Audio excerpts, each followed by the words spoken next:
6. The Name of God. In July 1968, a man was convicted in Westminster, Maryland on charges that he, quote, did unlawfully use profanity by taking the Lord's name in vain in a public place, end quote. The man in question was arrested for fighting on Main Street and for resisting arrest. The reason for the conviction was a revealing one. The steady erosion of the law under Supreme Court interpretations made conviction on the usual charges more difficult. Magistrate Charles J. Simpson used the old law of 1723 because, quote, sometimes an obscure law like this is the only way we have to solve some of these problems, end quote. The judge's dilemma is not surprising. Under the influence of the new doctrine of equality, crime has steadily been equalized with good, and even given an edge. Walt Whitman, regarded by many as America's greatest poet, asserted this equalitarian principle bluntly, quote, what is called good is perfect, and what is called bad is just as perfect, end quote. When good and evil are equalized, then the erosion of the law is inescapable and inevitable. But it is not enough to deny equality. Law premised on equality will simply assert the tyrannical supremacy of an elite group of men. True law must rest on the absolute and only true God. God as absolute Lord and Judge is the ultimate arbiter of all things.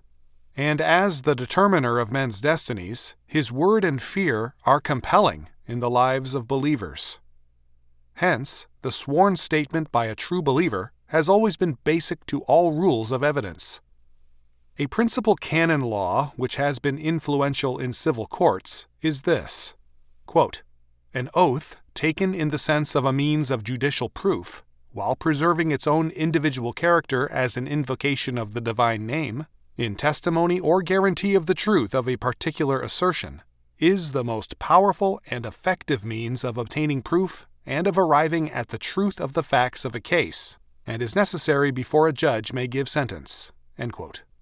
This same authority defines blasphemy in these terms, quote, this crime may take the form of heretical blasphemy, that is, that by which the existence of God or His attributes are impugned or denied, or of simple blasphemy or imprecation, that is, reviling or profaning the name of God or of the saints, end quote.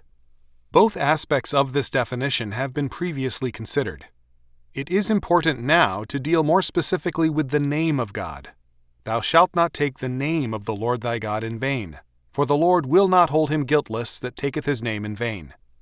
Names in Scripture are revelatory of the character and nature of the person named. A man's name changed as his character changed.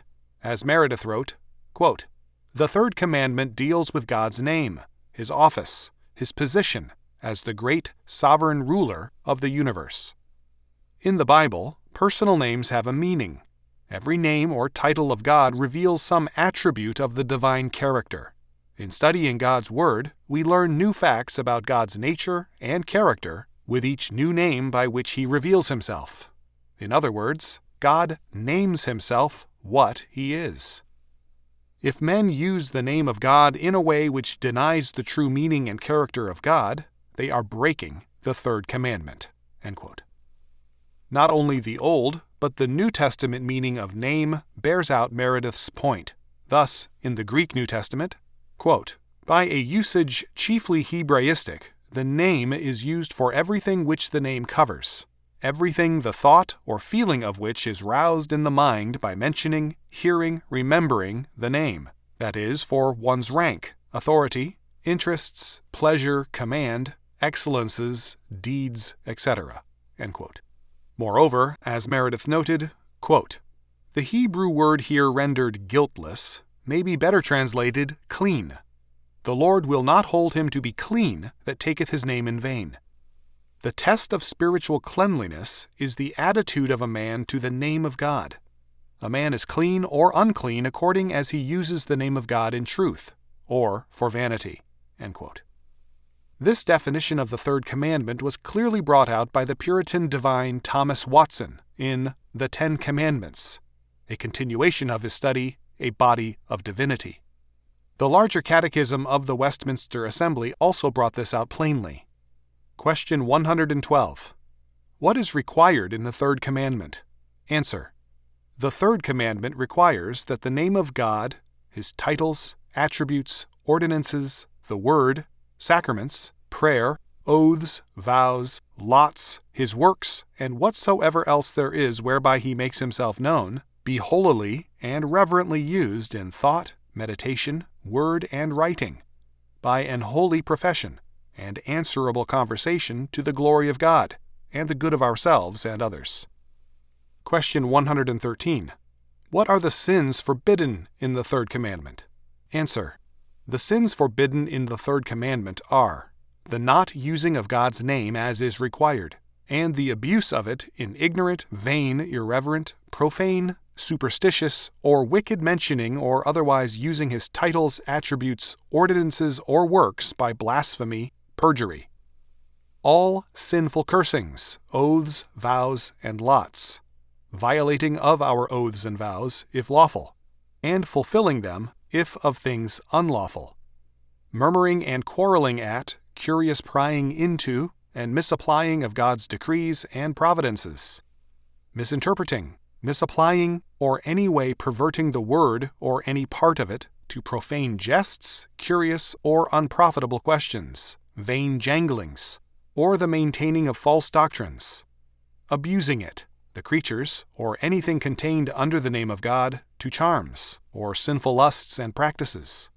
The maligning, scorning, reviling, or anywise opposing of God's truth, grace, and ways. Making profession of religion in hypocrisy, or for sinister ends. Being ashamed of it, or ashamed to it, by unconformable, unwise, unfruitful, and offensive walking, or backsliding from it. End quote. It is apparent thus that blasphemy is today more common than the true use of God's name. Dr. Willis Elliott of the United Church of Christ has said, quote, I consider adherence to the infallibility of Scripture demonic. End quote. B.D. Olson, who claims to adhere to the infallibility of Scripture, lays claim to quote-unquote vision. Both assertions are alike blasphemy. To cite Meredith again, quote, God declares through Isaiah, Hear ye this, O house of Jacob, which are called by the name of Israel, and are come forth out of the waters of Judah, which swear by the name of the Lord and make mention of the God of Israel, but not in truth nor in righteousness. Isaiah 48:1. People to whom this prophecy applies use the name of God, but fail to obey the revelation of God contained in His name. End quote. Many titles for God appear in Scripture. These are revelatory of aspects of His nature. His name, however, is given as Jehovah or Yahweh. The true vowel construction is unknown. And it means, quote, He who is, the self-existent one, I am that I am, end quote. This is the revelation of God contained in His name. God is thus the principle of definition, of law, and of all things. He is the premise of all thinking, and the necessary presupposition for every sphere of thought. It is blasphemy, therefore, to attempt to quote-unquote prove God. God is the necessary presupposition of all proof. To ground any sphere of thought, life, or action, or any sphere of being, on anything other than the triune God is thus blasphemy. Education without God as its premise, law which does not presuppose God and rest on His law, a civil order which does not derive all authority from God, or a family whose foundation is not God's word, is blasphemous.